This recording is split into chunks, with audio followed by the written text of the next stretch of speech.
Bom, pessoal, ele vai retornar aí, né? Falando com vocês. Deixa eu verificar se ele já está de volta aqui. Tá aí, né, Leone? Oi, de volta. Ah, massa. E o problema do Zoom aí que fica cancelando, né? Mas é o jeito que a gente está seguindo com essas aulas aí virtuais para conseguir registrar, né? Gravar os vídeos. Então a gente está seguindo desse modo aí. Então não vou me alongar aqui, não, vou deixar vocês seguir aí com o resto. Aí a gente só tem esses 40 minutos finais. Às vezes, quando entra antes, o tempo cai também um pouco. Então, qualquer coisa, eu adianto os slides finais se a gente for bater o tempo, viu? Certo, mas eu acho que não dá para terminar antes dos 40. Eu acho que eu Tranquilo. já acho que estou falando muito aí. Não sei se. Não, tá muito Também eu não bom. sei se eu estou falando rápido. Não, não, não. Tá, de minha parte, tá excelente. Isso aí são dicas que eu acho que vão ser preciosas, né? Futuro profissional do pessoal. A ideia é porque a gente fica dando aula e fica muito teórico as coisas e às vezes não fica muito claro o que a gente quer passar. Então, quando tem um profissional, né, da competência que você tem aí expressando todos os aspectos relacionados à implantação de adutoras, fica muito mais claro. Até eu tô aprendendo muito aqui, né? Eu tô como Uhum.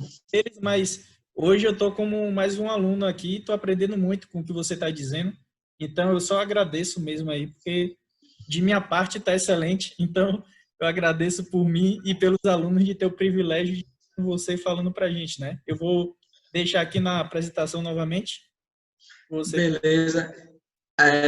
Aqui continuando, pessoal, a gente tem uma derivação que foi feita numa rede de 400. Aí a gente fez essa derivação, colocou esse T e essa tubulação aqui de ferro fundido. Nesse caso aqui, nós não utilizamos uma luva de junta mecânica. Por que nós não utilizamos uma luva de junta mecânica? Porque se vocês repararem aqui, o espaço ele é muito pequeno. Então nós utilizamos essa conexão que vocês estão vendo. Ela ela tem a mesma função da luva, da união, só que ela é chamada de junta gibô. É basicamente uma luva, só que é uma luva que você consegue utilizá-la em lugares mais apertados. Então, ela é excelente para esse tipo de situação aqui que vocês estão vendo.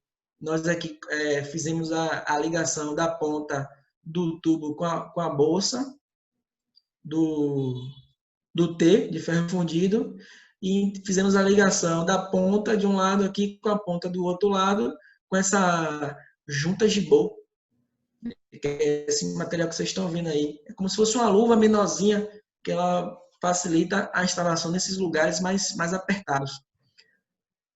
Pode passar. Aqui, novamente, a gente tem mais uma situação de uma linha de PVC de FOFO, que a gente fez a derivação para ferro fundido.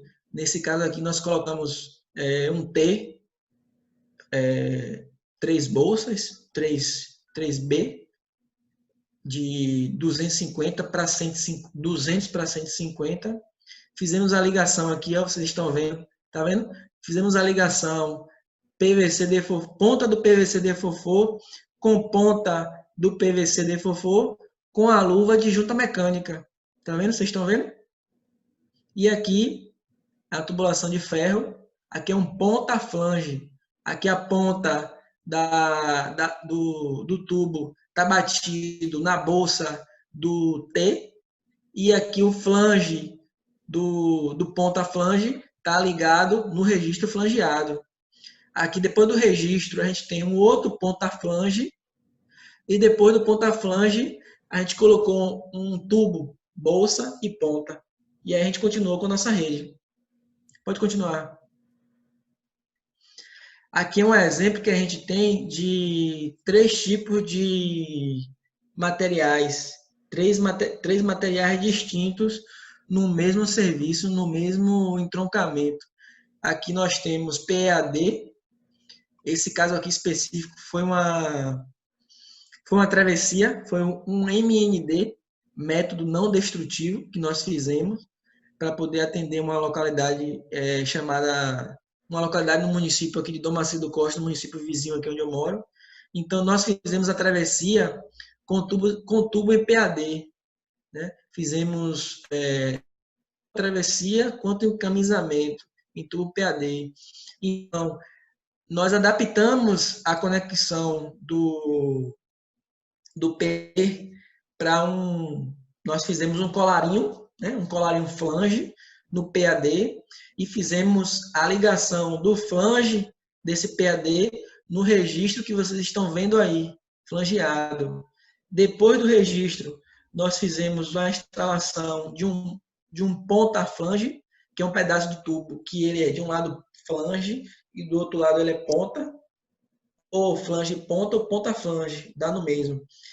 E aqui a gente pode ver uma curva, parece ser de 22 graus, fazendo essa interligação de um tubo PVC defofô com um pedaço do tubo de ferro fundido. Então, sempre isso, ponta de um tubo liga com a bolsa, ponta de um tubo liga com a bolsa. Se você não tem bolsa e você só tem ponta, você faz essa ligação com luva de junta mecânica ou luva PVC defofô de correr. Como nesse caso aqui a gente fez a gente precisou de uma curva e a curva era a bolsa dos dois lados, então perfeitamente casou aqui com essas duas tubulações.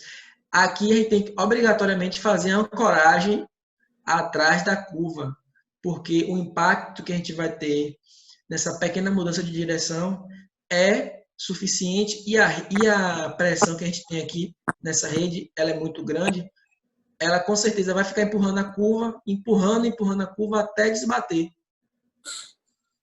Olha só, o colega tinha perguntado mais antes da aula aqui, se, tipo assim, se tem, sei lá, a partir de 15 graus eu sou obrigado a escorar a tubulação.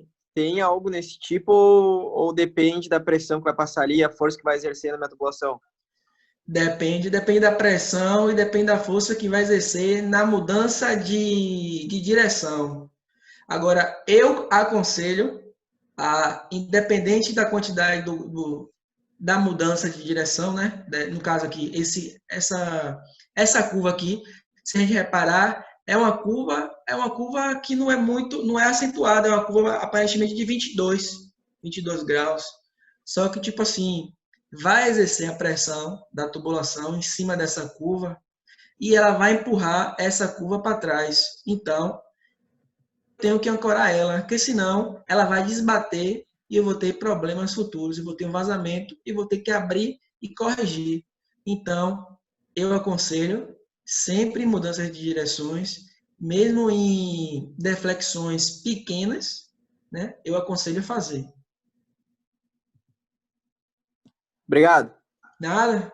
Aqui eu tinha falado lá atrás em relação a aqueles outros tipos de conexões que o tubo de ferro fundido tem e o de PVC defofô não tem. Aqui é um exemplo de conexão de ferro fundido com junta travada externa. Nesse caso aqui, o pessoal está fazendo a conexão de dois tubos com a curva. E se a gente reparar, esse aro aqui que está na mão do cara, esse aro aqui é justamente a junta travada externa, que a gente viu que na conexão nos tubos de ferro, nos tubos de PVC defofô, PVC PBA, a junta travada dele é interna, né? Junta elástica, JEI, junta elástica interna. Nesse caso aqui de ferro fundido, esse tubo específico, ele também tem esse tipo de junta travada externa, que são esses anéis aqui que a gente está vendo, de um lado e do outro.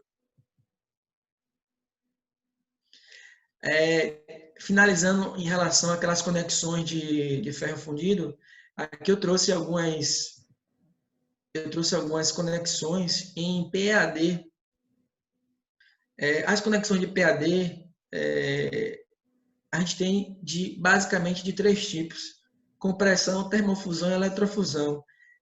Essas conexões que vocês estão vendo aqui são conexões de compressão, são conexões de diâmetros pequenos, né? Relativamente pequenos, então são fáceis de serem executadas. Esse material que vocês estão vendo aqui, a imagem número 28, é um T de serviço. Onde é que a gente utiliza esse T de serviço? A gente não fez nossa rede de distribuição, a gente precisa fazer a ligação do morador, que a gente está fazendo aquela extensão de rede. Como é que a gente vai fazer aquela ligação, aquele ramal da ligação do morador? É justamente com essa conexão que vocês estão vendo aqui na direita, que tem essa tampinha aqui azul, que é chamada de T de serviço. Esse T de serviço, ele tem umas travas, uns parafusos que você abre e você tem a rede, aqui assim você tem a rede, e você abre ele e coloca ele em cima da rede. Coloca ele em cima da rede, abre essa parte azulzinha que vocês estão vendo aqui e vai fazendo furo na rede. Fazendo furo na rede. E aqui na saída, nessa saída aqui 90 graus, você coloca a tubulação de PAD, que normalmente é de DN20, que o pessoal chama de meia, para fazer o ramal da ligação domiciliar.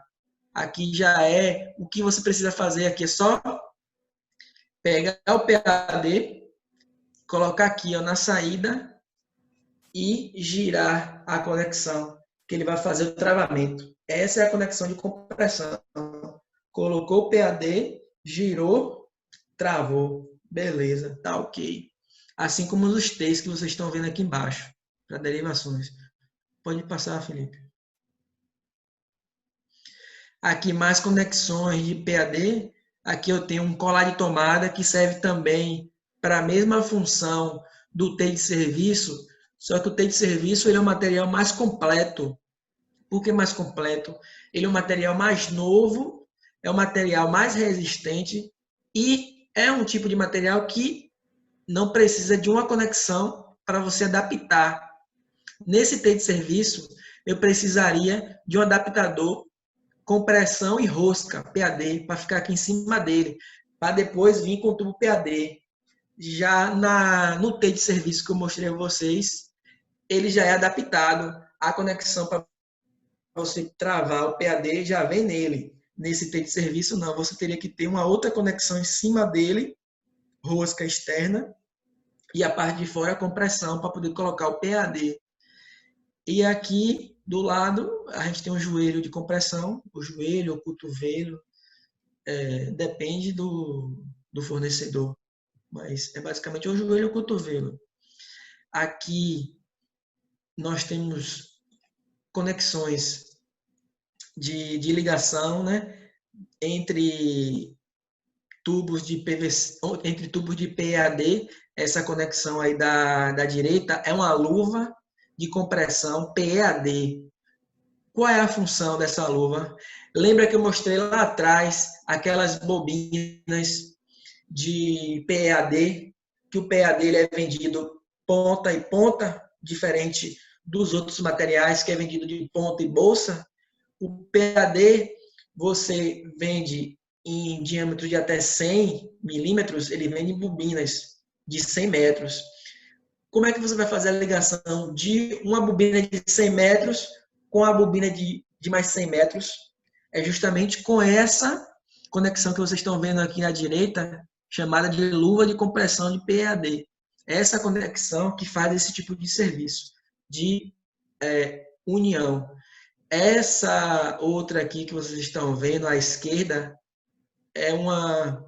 Diga, Felipe. Leone, queria aproveitar e o pedido, quando você vai fazer o pedido para isso, vamos dizer, você vai ter que fazer uma ligação dessas duas tubulações que é ponta a ponta de 50 milímetros, sei lá, algo assim. No caso, o de PAD, ele não é vendido comercialmente no diâmetro de 50, ele é vendido no diâmetro de 63. Ok, tem essa 63 essa então. pequena diferença. O que eu digo, a luva que você vai solicitar, você solicita ela em qual diâmetro? Não sei se ficou claro. Se ele vem luva para 63 milímetros. Ficou claro. Um exemplo. Porque assim, ó, os materiais de... Deixa eu dar um exemplo. PVC DFOFO, PVC PBA, ferro fundido, qual é o diâmetro comercial dele? É o diâmetro nominal. O diâmetro nominal é o diâmetro comercial, né? Que você vai encontrar ele em qualquer lugar que você precise comprar, né? Precise adquirir. Você vai comprá-lo solicitando o diâmetro nominal. Já no caso da tubulação de PAD, ele não é comercializado pelo diâmetro nominal, ele é comercializado pelo diâmetro externo, né? Então, se você, um exemplo, você vai comprar uma tubulação, você vai fazer uma solicitação de aquisição de 200 metros de tubo de PAD 63. Como é que você vai pedir esse material? Você vai pedir que você precisa adquirir X metros de tubo de PAD DE 63 milímetros, que é o diâmetro externo. Do mesmo jeito a luva. Você vai adquirir a luva DE 63 milímetros. Diferente se você for adquirir uma tubulação de PVC, de for PVC PPA, você vai sempre solicitá-la pelo diâmetro nominal, assim como suas respectivas conexões, diâmetro nominal. Entendeu mais ou menos? Excelente, era bem isso que eu queria ver. Depois, pessoal, eu ter lá diâmetro interno, diâmetro externo e diâmetro nominal. Isso. Quando a gente calcula lá a vazão e tudo mais, essa vazão ela está passando pelo diâmetro interno, né? Exatamente. Para efeito de cálculo, o que considero é o diâmetro interno da sua tubulação. Mas exatamente. A aproximação do diâmetro interno com o diâmetro nominal, não é isso, Leone? Então, porque assim, ó, basicamente a tubulação, vou dar um exemplo da tubulação de PVC. Aí vocês entendem, quando eu falo PVC, vocês podem entender o PVC PBA ou PVC deforfor, porque é a mesma coisa. Essa tubulação, ela tem alguns diâmetros, né? Você conhece já alguns deles, acho que você conhece todos, e não sei se você já deu essa aula para o pessoal aí. O que a gente pode encontrar nos diâmetros? O primeiro de todos, que é como ele é conhecido, né? Nós somos conhecidos pelo quê? Pelo nosso nome, não é isso? A mesma coisa é o material. Ele tem o DN, diâmetro nominal. DN 50, DN 75, DN 100, não quer dizer que ele mede 50 milímetros exatos, não quer dizer que ele mede 75 milímetros, não quer dizer que ele mede 100 milímetros. É só uma numeração que convencionou-se a chamar esse material DN100, DN75, DN50, se for o caso. Por quê? Aí agora, em relação ao DI, aí sim, sempre o DI você tem que utilizar o milímetros. DI 54,6 milímetros. Por quê? Porque é exatamente esse diâmetro que a tubulação tem. Ou seja, se eu falo para você, Felipe, a tubulação DN50, ela não tem 50 milímetros. Ela pode ter mais ou menos. Convencionou-se chamar DN50, né, por convenção, para colocar um nome nele. Mas ele tem o DI, né, que é o DI X milímetros, e o DE, que é Y milímetros. Então, o DI e o DE são exatamente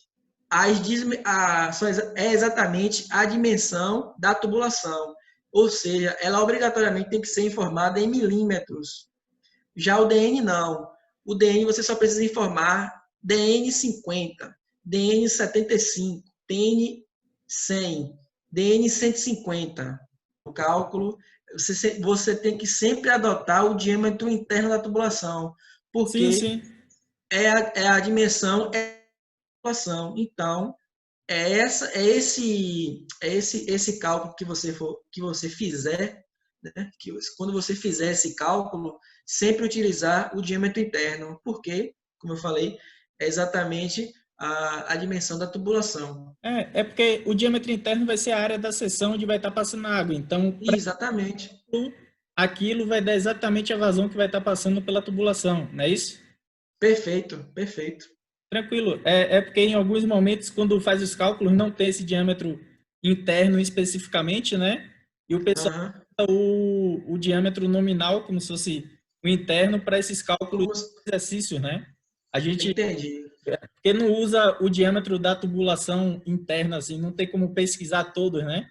Então, tipicamente, a gente vai adotando os diâmetros nominais, vamos Os dizer. nominais. Mas Entendi. para o interno, claro que ele vai dar vazão que vai efetivamente estar passando na sua sessão, né? Mas ficou muito, Perfeito. era bem isso mesmo. E Perfeito. Aí, o que acontece? Não, rapidinho, volta ali na imagem anterior.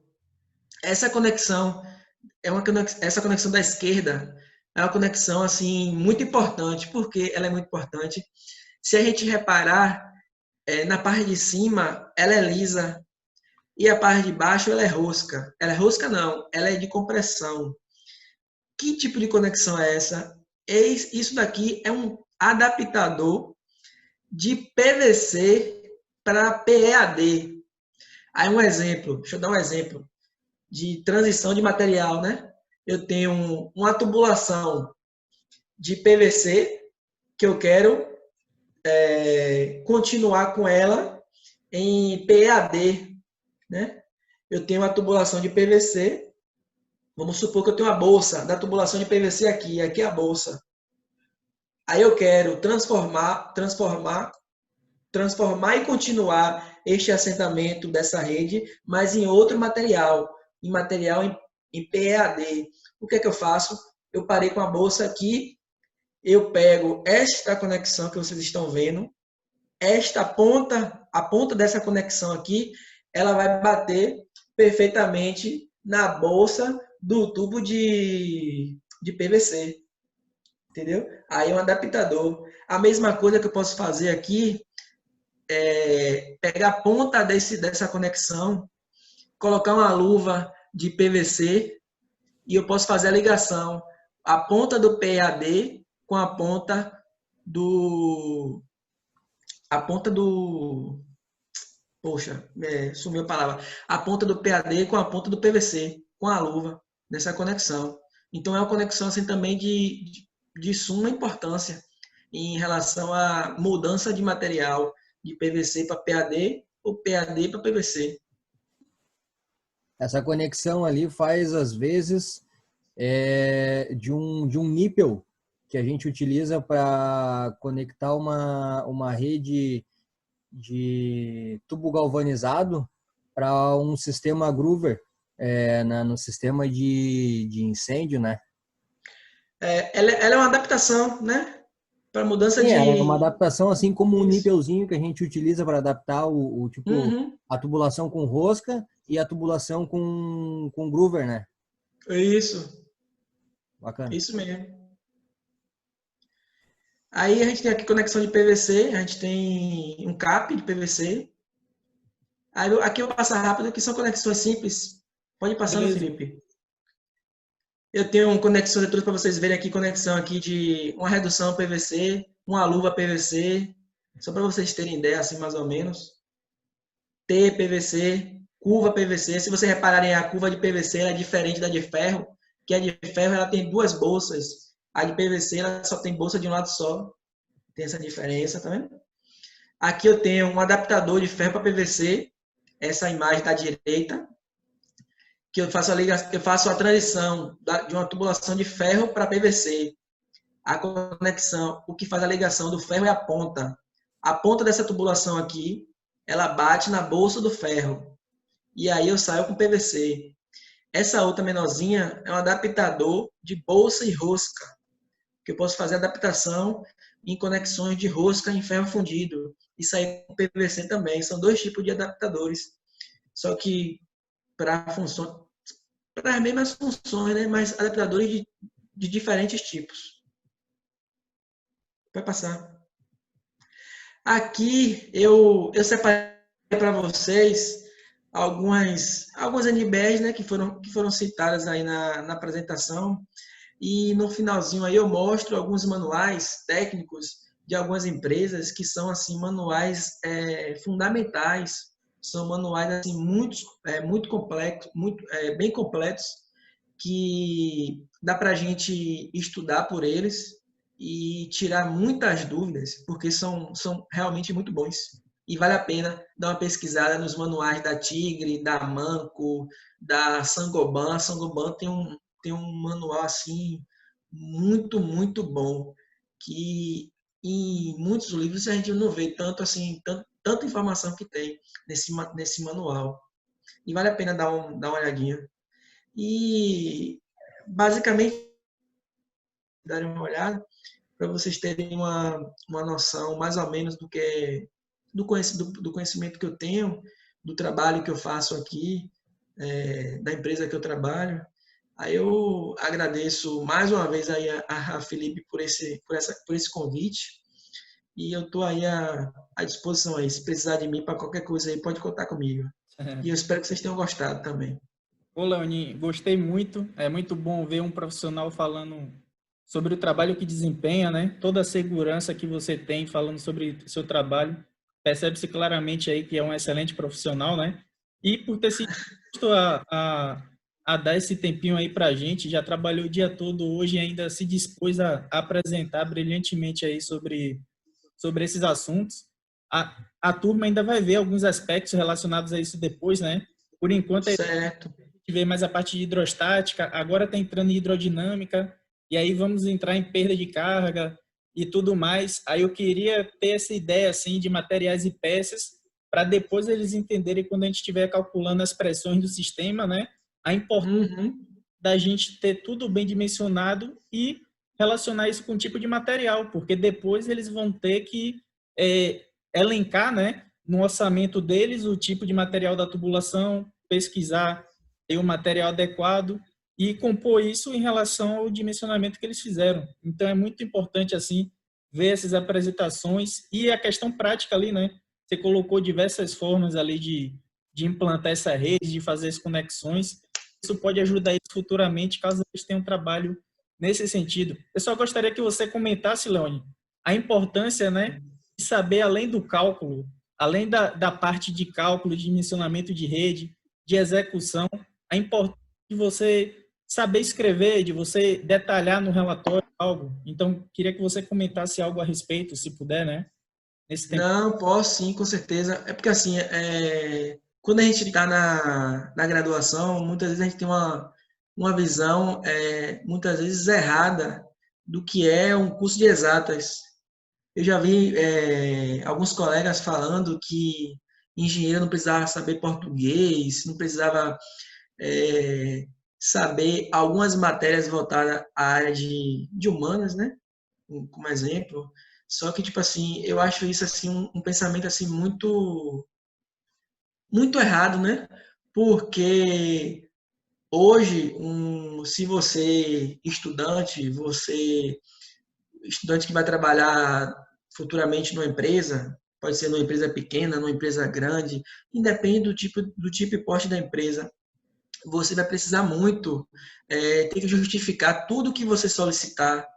Qualquer orçamento que você fizer, você vai ter que justificar por escrito, você vai ter que solicitar por escrito. Então, no nosso dia a dia aqui, na Embasa, não é diferente. Meu serviço hoje, como é mais nessa parte de gestão de perdas de água, né? Aí a gente precisa justificar tudo que a gente precisa comprar, qualquer conexão que a gente precisa adquirir, qualquer serviço que a gente precise executar, nós precisamos fazer, nós precisamos justificar, né, essa aquisição desse material, essa contratação desse serviço. Então, tudo tem que estar bem detalhadozinho lá no papel, né, justificar, tudo muito bem escrito. E isso daí não é algo que a gente faz assim, fez hoje, vai fazer daqui a 1 ano, 2 anos, não. Isso é constante. Eu posso dar um exemplo que na semana a gente faz aí pelo menos 4, 5, 6 justificativas de aquisição de material, de contratação de serviço, de mão de obra. Então, isso é algo constante no trabalho nosso, de um engenheiro. Bom, pessoal, então, por fim, né, o tempo já deve estar quase acabando também. Está acabando já. Realmente lhe agradeço. Passa rápido pra caramba. Passa muito rápido, né? Você, a didática excepcional aí já podia Eu hoje aprendi muito com você falando aí, realmente esclareceu diversos aspectos. Oxe, o professor aqui é você, rapaz. Mas é muito bom mesmo ver aí a sua proatividade, né? E essa disposição. Se alguém quiser perguntar algo nesse tempo que resta aí, não sei se alguém Um minuto restante. Alguém quer falar alguma coisa aí? Se não for, né, a gente vai encerrar por aqui, já que ninguém tá com vontade de falar aí. Então, pessoal, agradeço você. Obrigado, Leoni, aí, pela apresentação aí. Muito boa. Valeu, obrigado, galera. Valeu, Leone. Até a próxima aí. Felipe, brigadão. Viu, precisando, nós estamos aí. Qualquer coisa, conte comigo que estamos aí, né, para tudo. Obrigado. Valeu, brigadão. Tchau.